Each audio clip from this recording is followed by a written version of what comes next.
राशिद अपनी क्लास के अंदर बहुत ही तेज़ लड़का था, यानी पढ़ने के अंदर उससे ज़्यादा तेज़ उस पूरी क्लास के अंदर कोई नहीं था।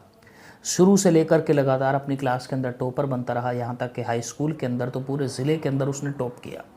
11वीं और 12वीं परीक्षा को भी उसने टॉपर बन के ही पास किया। उसने वो सब तो पास कर लिया, लेकिन वो अपने आप में खुश भी बहुत था, लेकिन उसके घर वाले बहुत दुखी थे। घर वालों का दुख ये नहीं था कि ये पास क्यों हो गया, घर वालों का दुख ये था कि ये अपनी परीक्षाओं में, अपनी किताब में, ये मैथ, साइंस, बायोलॉजी, फिज़िक्स, इन सब्जेक्ट में तो पास होता चला जा रहा है, लेकिन नैतिकता के अंदर लगातार ये फेल होता चला जा रहा है। बड़ों का सम्मान इसके पास नहीं है और छोटों के लिए प्रेम इसके पास में नहीं है, स्नेह इसके पास में नहीं है, अच्छा व्यवहार इसके पास में नहीं है। जब ये बोलता है तो बदतमीज़ी करता है, अपने छोटों से बिला वजह में ही, अकारण ही उनसे लड़ता रहता है। ये सारी बातें माँ और बाप दोनों को बहुत ज़्यादा खलती रहती थी।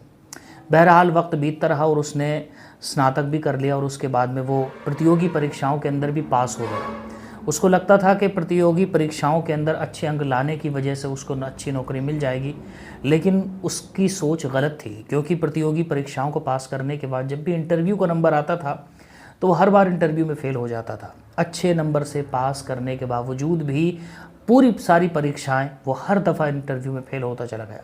एक जगह से फ़ेल हुआ, दूसरी जगह से, 4-5 हर जगह से लौटता वहीं से था इंटरव्यू से। उसको समझ नहीं आता था कि मेरे साथ में आखिरकार ऐसा क्यों हो जाता है। वो समझ नहीं पा रहा था कि आखिरकार इतना पढ़ लिखने के बावजूद भी, सबसे ब्रिलियंट स्टूडेंट होने के बावजूद भी, मुझसे कम ब्रिलियंट लोग भी एक अच्छी नौकरी को पा चुके हैं और अपने करियर को अच्छी तरीके से बिल्डअप कर रहे हैं, लेकिन अगर कोई नहीं कर सका है तो वो मैं नहीं कर सका हूँ। ये सारी बातें सोच करके वो एक मरतबा बड़ी फ़िक्र के अंदर बैठा हुआ था कि उसने अचानक से देखा कि उसके सामने से उसके स्कूल के वो टीचर आ रहे हैं जो उससे बहुत मोहब्बत करते थे, बहुत स्नेह करते थे और ये भी उनका बहुत अदब करता था। उन्होंने इसके पास में आकर के पूछा कि बेटा आजकल क्या चल रहा है। इसने कहा कि गुरुजी आपको मैं क्या बताऊँ, अपनी ज़िंदगी में मैं बहुत परेशान हो चुका हूँ। और उसके बाद में बिठा करके सारी कहानी बता दी और कहा कि आप ही मुझे इसका कोई सल्यूशन बताइए ताकि मैं इससे निकल सकूँ। टीचर ने कहा कि ठीक है बेटा, एक काम करो, कल को तुम मेरे घर पे आओ और दोपहर के वक्त में आओ। दोपहर का एक स्पेसिफिक टाइम उसको बता दिया कि दोपहर में तुम इस वक्त मेरे पास में आओ। वो अपने घर को चला गया, ये अपने घर को चले गए टीचर। उसके बाद में वो सुबह का इंतज़ार कर रहा था कि शायद तो टीचर के पास बैठ कर के मुझे अपनी इस परेशानी का सल्यूशन मिल जाएगा, जिस परेशानी का सल्यूशन मैं बहुत ज़्यादा सोचने के बावजूद भी नहीं निकाल पा रहा हूँ। उसके बाद में ये सुबह हुई, सुबह के बाद में जब दोपहर का वक्त आया तो बड़ी तेज़ी के साथ तैयार होकर के ये जो शख्स था, ये जो लड़का था, जो अपने एटीट्यूड से भरा हुआ और बदतमीज़ी से बिल्कुल पूरी तरीके से परिपूर्ण कह सकते हैं वो मौजूद था, वो बहुत तेज़ी के साथ में अपने टीचर के घर की तरफ बढ़ दिया। रास्ते का शोर शराबा और रास्ते की आस पड़ोस की चीज़ें उसको अपनी तरफ आकर्षित नहीं कर रही थी, क्योंकि उसका आकर्षण उनके अपने टीचर के उन अल्फाज पर, उन जुमलों के ऊपर टिका हुआ था जो उसकी ज़िंदगी को बदल सकते हैं।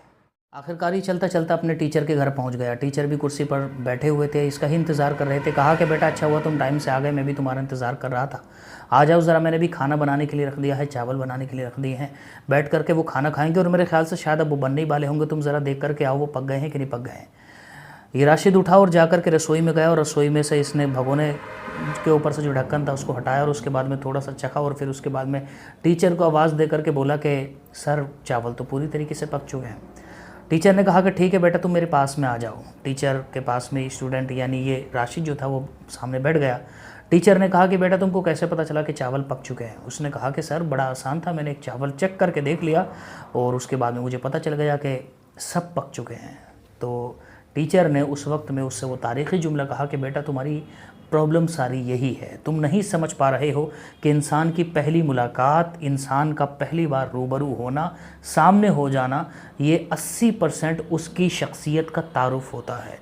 तुम्हारे पास पढ़ाई लिखाई है, इसमें कोई शक की बात नहीं है, लेकिन तुम्हारे एटीट्यूड को देख करके, तुम्हारे रवैये को देख करके सामने वाला कई दफ़ा आपसे इरिटेट हो जाता है और अंदाज़ा लगाता है कि ये पूरी तरीके से वैसा ही है, हालांकि उसके अंदर और बहुत तरह के गुण होते हैं।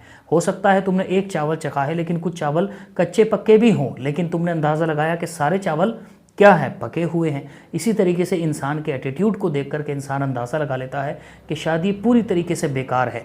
और मैं तुमको बचपन से पढ़ा करके जानने वाला शख्स हूँ कि आप पढ़ने में तो ब्रिलियंट हो, लेकिन आपको एटीट्यूड अपने आप से दूर करने की ज़रूरत है बेटा, इसको अपने आप से दूर करो। इंसान जिस तरीके से मैंने कहा कि बहुत सारी चीज़ों के अंदर बहुत सारे गुण होते हैं और एक चीज़ से अंदाज़ा लगाया जाता है, इसी तरीके से इंसान भी, उसके अंदर पढ़ाई लिखाई का होना ये अपना एक गुण है, लेकिन सिर्फ इतना काफ़ी नहीं है। बड़ों के प्रति प्रेम, छोटों के प्रति प्रेम और इसी तरीके से एक सकारात्मक दृष्टिकोण का होना, ये एक अच्छे एटीट्यूड का होना, ये भी इंसान की ज़िंदगी का एक अटूट हिस्सा है। इसको जुदा करने वाले इंसान की ज़िंदगी से सजावट निकल जाती है, उसकी शख्सियत, उसकी पर्सनैलिटी लोगों के सामने धूमिल हो जाती है, वो नफ़रत का पात्र बन जाता है। तो अगर तुम किसी के सामने बैठोगे और तुम्हारा एटीट्यूड ही अच्छा नहीं होगा तो बेटा तुम्हारी पढ़ाई को तो साइडलाइन कर दिया जाएगा। इसलिए पहले नंबर पर अपने एटीट्यूड पर तुम ध्यान दो और फिर उसके बाद में उसके एटीट्यूड को लेकर के उस टीचर ने उसको कुछ टिप्स दी जिनको उसने फॉलो किया और आखिरकार वो कामयाब हो गया। तो इसलिए अब ये कहानी से तो जो कुछ सीखने के लिए मिला ही मिला। मैं आपको एक हदीस पाक सुना देता हूँ। अल्लाह के रसूल अलैहिस्सलातु वस्सलाम ने इरशाद फरमाया, मैं खुलासे हदीस अर्ज़ कर रहा हूँ कि जिसने लोगों के नज़रों में अपने आप को बड़ा समझा तो अल्लाह तबारक व तआला उसको लोगों की नज़रों में गिराएगा, और जिसने अपने आप को छोटा समझा अल्लाह तबारक व तआला लोगों की नज़रों में उसको इज़्ज़त देगा।